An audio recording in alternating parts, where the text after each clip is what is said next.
Hello friends, hope I R doing great. और आप सब बच्चे होंगे और आपका नया साल अच्छा जाए। आज मैं आपके सामने लेके आया हूँ एक नई बात और एक नया टॉपिक, जो कि बहुत ही इम्पोर्टेंट टॉपिक है और जिसकी जानकारी आप सबको होना बहुत ज़रूरी है। और जो टॉपिक का नाम है फ्रॉड और स्कैम। तो हम जानेंगे कि स्कैम क्या होता है और फ्रॉड क्या होता है। वेरी बेसिक डेफिनेशन मैं आपके सामने लाया हूँ, जिसके थ्रू आपको एक बहुत ही जनरल अवेयरनेस मिल सके और आपको इसका लाभ मिल सके। तो बेसिकली स्कैम वो होता है जो कि आपने कहावत सुनी होगी, कह के ले लिया।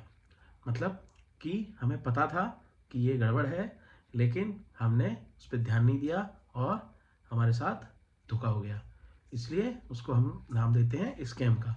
जैसे आपने देखा होगा कई बार कई जगह पे हम इन्वेस्ट कर देते हैं, हमें मालूम होता है, हम आसपास उसकी जानकारी नहीं लेते हैं और फिर बाद में पता चलता है कि वो चीज़ें जो डूब गई या उसका नुकसान हो गया और उस नुकसान के कारण हमें भी बहुत ज़्यादा नुकसान का गाना पड़ा और हम उस चीज़ को सही से इम्प्रोवाइज़ नहीं कर सके, समझ नहीं सके और इस कारण से हमारा नुकसान हो गया। तो ये चीज़ कहलाती है स्कैम।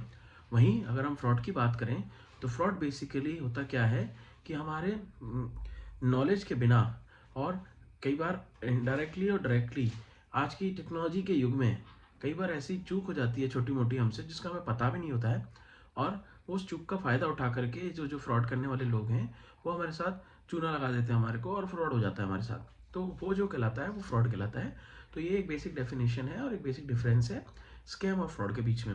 स्कैम बेसिकली, मैं एक बार फिर से रिपीट करूँगा, स्कैम वह होता है जिसका हमें कई बार नॉलेज होती है बट हम उस नॉलेज को होने के बावजूद भी हम उस पर ध्यान नहीं देते और वो हमारे साथ स्कैम हो जाता है। और फ्रॉड वहाँ पे ये कहलाता है कि हमारे पास कोई चीज़ की इंफॉर्मेशन नहीं होती है, इनडायरेक्टली डायरेक्टली वो हमारे को बिना नॉलेज के और वो हमारे साथ कुछ गड़बड़ कर जाते हैं और उस गड़बड़ के कारण हमें फाइनेंशियल लॉस या कुछ भी पर्सनल लॉस हो जाता है और वो लॉस को हम फ्रॉड की कैटेगरी में डालते हैं। यही दोनों डिफरेंस होते हैं स्कैम और फ्रॉड के। होप आपको ये चीज़ पसंद आई होगी और आपको ये नॉलेज आपके काम आए और आपको अवेयरनेस पैदा हो। और इसी तरह की अवेयरनेस वीडियोस मैं आपके सामने लाता रहूँगा और आपको अवेयर कराता रहूँगा। और इसी तरह के अवेयरनेस वीडियो और बनाने के लिए मुझे चैनल को सब्सक्राइब करें ताकि मुझे मोटिवेशन मिले और मैं आपके सामने और नए नए टॉपिक्स और नॉलेज बेस्ड कंटेंट लाता रहूँ।